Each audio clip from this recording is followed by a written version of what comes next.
שלום דפנה, מה שלומך? אני בסדר, רק בוא תעשה לי קצת סדר. הלכתי לאיבוד. אז בואו נעשה קצת סדר. קלאריטי במנורה מבטחים עשתה שיתוף פעולה בכל נושא טופס 161 להקל על המעסיקים ולפתור להם את כל הבעיות בלחיצת כפתור. אז נתחיל עם זה שקצת הסברים. הטופס בנוי משלושה חלקים, חלק של המעסיק, חלק של העובד ושוב חלק של המעסיק.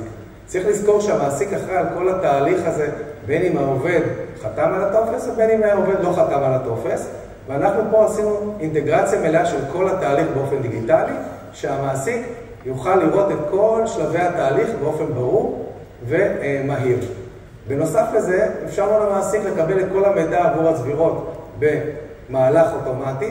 זה אומר שהוא לא צריך לפנות לגוף המוסדי ולבקש את מה שנקרא דוח עזר ל-161, קרי צבירות העובד, הם יוזנו אוטומטית כחלק מתהליך הטופס.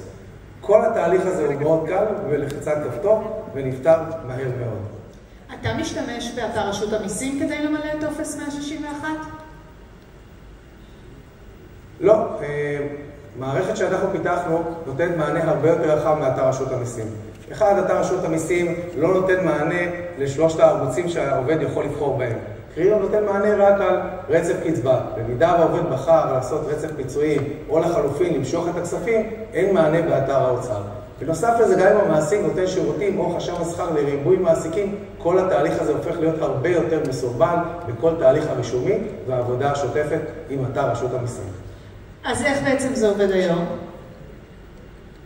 כל מה שהמעסיק צריך לעשות היום זה להיכנס לפורטל שיכול שהוא כבר רשום, פורטל המעסיקים של מנורה מבטחים, להיכנס למערכת קלאריטי דרך אותו פורטל וללחוץ על כרטסת עובדים בדיגיטל.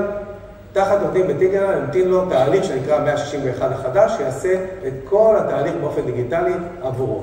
בפורטל המעסיקים של מנורה ניתן להירשם ולהיכנס למערכת קלאריטי ולקבל את השירות ללא עלות.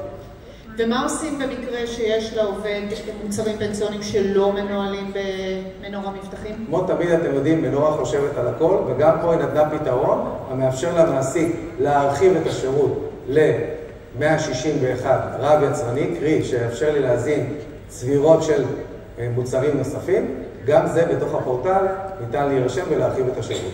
ואם המעסיק לא רוצה לטפל במילוי תפסים, ככה תרחיש כזה שעלה? כן, בוודאי. קלאריטי בשיתוף פעולה הדוק עם מנורה מבטחים, מספקת פתרון תפעולי מלא למעסיק בעלות מיוחדת. למידע ופרטים יש לפנות למנהלים העסקיים. תודה רבה. ירון, אז עד עכשיו דיברנו באמת על מעטפת השירות לכם.